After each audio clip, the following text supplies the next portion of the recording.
What's going on, Lions fans? Welcome to the Pride of Detroit YouTube channel. My name is Miko, joined by my guy Morgan Cannon, and this is your go-to place for all things Lions related. That includes news, updates, analysis, and so much more. Morgan, today we are going to do something a little differently. Like, we don't normally react to other content and things like that, and typically that's something that's more so reserved for social media. But I saw both of these clips, and I was like, now we got to talk about this. A shout out to the guys over at Pick a Side. They basically did a couple, I'm assuming it was a podcast, but the two clips I saw, they basically were ranking wide receivers in the NFL. They first and foremost, the first video I saw, they were ranking like top 5 wide receivers in the NFL, and then they were ranking the top 5 wide receiver duos. Both of these things, Morgan, I was a little taken aback from, because both of these videos, actually, I'll just throw them in right here. Who should be the consensus top 5 wide receivers in NFL? And I want you guys to rank them. Number 1 and 2, doesn't matter how you shake it, Jamar and Jet. I'm with you. Jet and Jamar. Jet and Jamar's right. Number 3, A.J. Brown. CeeDee Lamb. Ooh, nah, I'm going with A.J. Brown here. You're going with CeeDee Lamb over AJ You're Brown, going but you're with an Eagles the Cowboy fan. over your own guy, Riv. Number 4, CeeDee Lamb. He's definitely the top 5. He might be 5 for me, but I'm not mad at 4. Number 5, Puka Nacua. Number 5 for me, Nico Collins. Nico Collins over It's a Puka 5A, Nacua. 5B type for me. Is Brian Thomas entering this conversation? not yet. He's Not yet. in the world. Not this year, he could enter that. That's a consensus top 5, though. I mean, I would put AJ Brown over CeeDee Lamb. I know that you have CeeDee Lamb over AJ Brown. I just think AJ Brown's a more dominant receiver. These are the top 5 wide receiver duos in the NFL. I don't care about your order, but I think these are the unanimous top 5.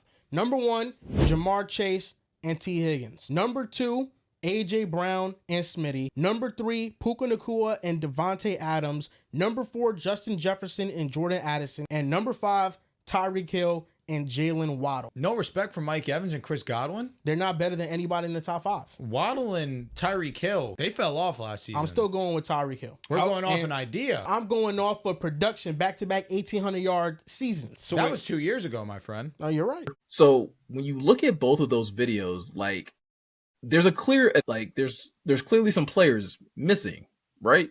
When we start talking about wide receivers, I don't know how we are this far into both Amon-Ra St. Brown's career and Jameson Williams' career where they are still kind of being overlooked.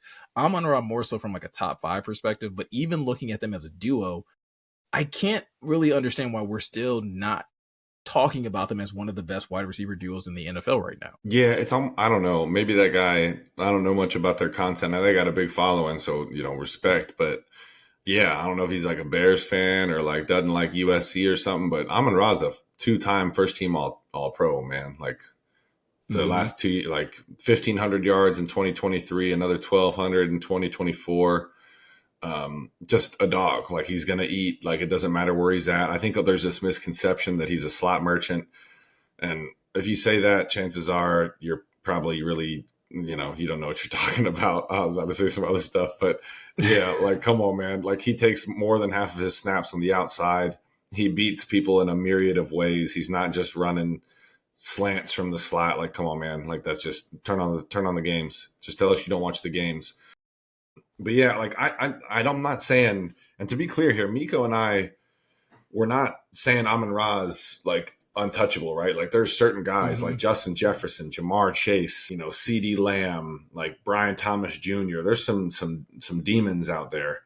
Yeah. But like, I mean, our guy, the first team all pro last 2 years. So, I mean, you at least got to throw his name in there. And we haven't even talked about JMO yet. So yeah, that's when I watched him too, you had sent him to me and I was like, what? Come on now. Well, and that's the thing that makes this an interesting conversation, because I agree. Like there's a lot of talented wide receivers in the NFL these days, right? And coming up with 5 is difficult, especially when you look at, like, you named off 3 that I think for a lot of people are almost untouchable. When you talk about Jamar Chase, when you talk about Justin Jefferson, when you talk about, I think AJ Brown is like getting there for some people, but like whether it's AJ Brown or CeeDee Lamb, like those are 4 guys that a lot of people feel very strongly, like easily top 5.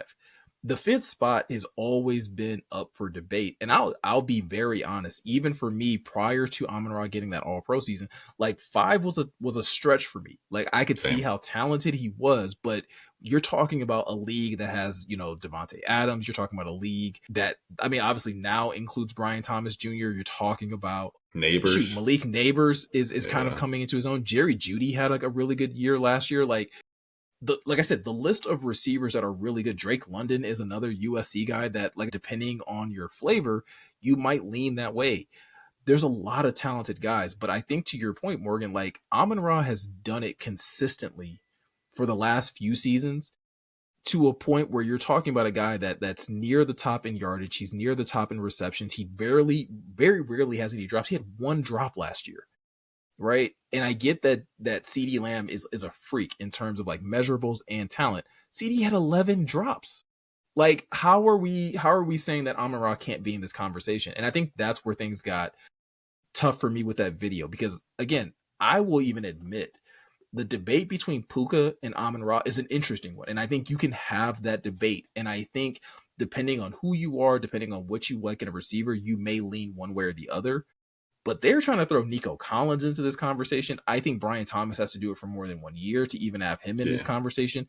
The same with Malik Neighbors. Like, you guys, like, Amon-Ra is very much established when we're talking about a top 5 receiver. And I think he at least deserves to be in the conversation. He at least deserves to be mentioned as either at 5 or someone that's like on the cusp of 5. Yeah, and I'm right there with you. I think those top 3 are kind of solidified, and I put AJ Brown in at 4 and have no qualms about it. Like, I get that too. That man's a monster. And Puka, like, if it's 50-50 there, I'm going to see both sides of that debate. I get, there's a lot of overlap, but then there's different things that they do, better as well. But yeah, I think to just not even throw him in there is crazy. And then I like Nico Collins too, but come on, man. Come on now. Come on now.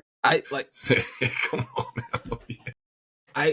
Again, this is no shade to Nico Collins, but I think Nico Collins is a little more like, we're seeing a lot of good things out of Nico Collins because of CJ Stroud. I don't think that's unfair to say that. I don't think you can say the same thing for Amon-Ra St. Brown. Like, he's not as productive as he is because of Jared Goff. Like, honestly, I think a lot of people, especially even Lions fans, would probably say the inverse, that Jared is benefiting greatly from having Amon-Ra.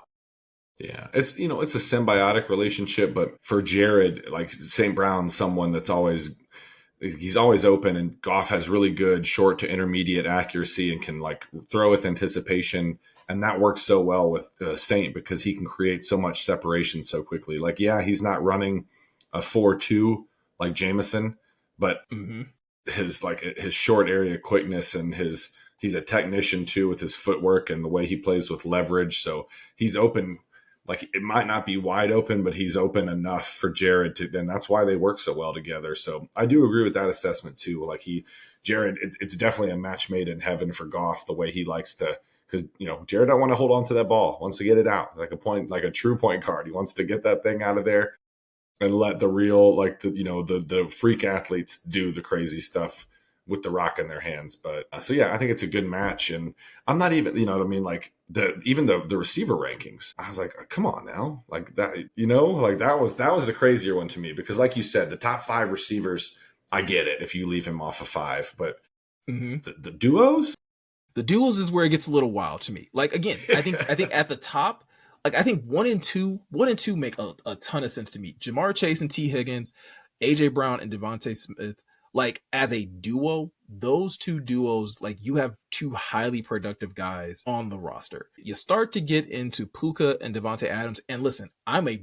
big Devontae Adams fan, right? But we can't pretend like Devontae Adams didn't look like Devontae Adams last year. Like, at times he did, but there were a number of times where he did it. And trust me, I get it. He's going to the Rams and he's going to be with Matthew Stafford. And he may end up looking like Devontae Adams again with Matthew Stafford throwing him the football. But even still, like, you're kind of projecting in that sense, right? Like, you're projecting that Devontae Adams is going to get back into that conversation of being one of the top 5 best receivers. You look at, I can't put Justin Jefferson and Jordan Addison as one of the top duos when Justin Jefferson is doing like 90% of the lifting. Like, I can't. 98% of the lifting. Like, let's be real. Addison's good. Like, I give Addison credit; he's a good receiver too. But I take JMO and Saint over those 2. And I think Justin Jefferson's the best receiver in football. Like, him and Chase are 1A, 1B. But for me, Jefferson's 1A. Maybe it's just because the Lions play the Vikings twice a year, and that guy's insane. But yeah, I agree with you there. And then 3. If someone had a magic wand and could make Devontae Adams 2018-19 Devontae Adams again, sure, we could put Puka and Devontae at 1 maybe, but it is the year of our Lord 2025 and not 2018 anymore. I don't really think that's I don't get that. Yeah, he's playing with Stafford, but come on, man. Like, if we're talking complimentary too, like the first two pairs complement each other really well, right? Like Smith and Brown, and then Higgins and Chase. You could argue that the Lions are right there too, because you got Saint and JMO, and they're so complimentary. So I'd slide them in at least 3, in my opinion, and then kind of go from there. Yeah, I was gonna say at 3 at least. Like I said, I understand again, this is very similar where like, okay, 1 and 2, perfect. 3, you're pushing it, but I kind of see what you're doing. 4, I was like, you lost your mind. 5, I was like, this doesn't make sense anymore. Like I think if you're putting, again, I mean no disrespect when talking about Waddle or Tyreek Hill, but like if you're still hanging on to like, hey, Tyreek Hill and Jalen Waddle are one of the top 5 best duos, I think you're stuck in a time machine. I think you're stuck at a time when they first got Tua and the Dolphins offense just looked really dope, and we were like, that's an amazing, combination of talent there. But like you said, like their skill sets when you talk about Waddle and Tyreek Hill are very similar.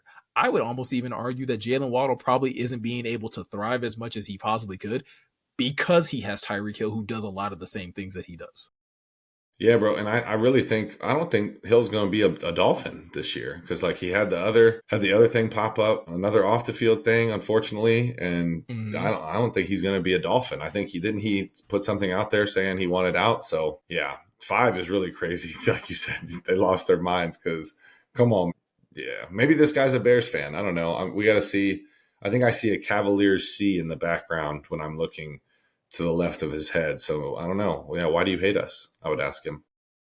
And like I said, I get it. Like, I just feel like I get that it's a little bit of projection with JMO, right? We have yet to see JMO. Even last year, he did eclipse 1,000 yards, but he did that on 58 receptions, right? So we've yet to see him go over 60 some odd receptions and things like that. But everything that has been coming out this offseason, like, this could be the year for JMO. And I think if JMO has the type of year that everyone is talking about him having, and he's able to be healthy, he's able to be on the field, I think by the end of the season, Morgan, we could be talking about this being one of the top 2 best duos in the NFL. Because again, I don't understand why people don't seem to value what Amon-Ra does, but you're talking about an already a 2-time All-Pro. If JMO elevates himself to a Pro Bowl status, just Pro Bowl, like I'm not even saying he has to get to All Pro, but if he just gets to Pro Bowl status, or at least in that conversation, this is easily one of the best, if not top 3 best wide receiver duos in the NFL.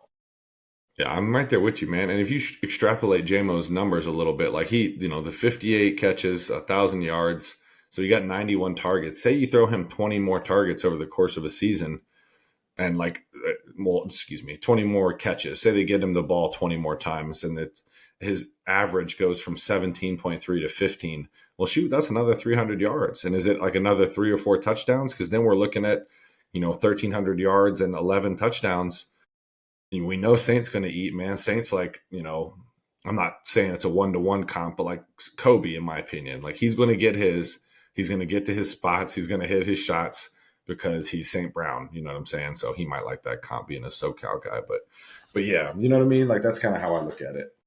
I think that's a great comp, because I think, again, you look at some of the, like, as great as Kobe was as a player, right? It was a lot of mid-range game, a lot of post work. Like, Amon-Ra's game isn't the sexiest, but it's a lot of the things that you need. It's a lot of moving the chains. It's a lot of getting you those first downs. It's getting those tough yardage. And then JMO's your big play. JMO's going to be the guy that is going to either beat you down the field. He's going to take the short bubble screen and take it 90 yards. He's going to take the drag route, the slant route, and get big yardage out of those things. But like you said, you get him a few more touches, 10, 20 more actual catches on the season. We're talking about potentially having 2 receivers that are getting over 1,200 yards, because I think that's almost like the entry level for Saint at this point. 2 receivers at 1,200 yards, that's a top 5 duo. I don't care how you look at it. That's a top 5 duo in my book. Throw in Laporta, Eaton, Ja, David, and man, I just want to. It's only June, but I'm having Lombardi dreams already, bro. I need to go take a cold shower or something.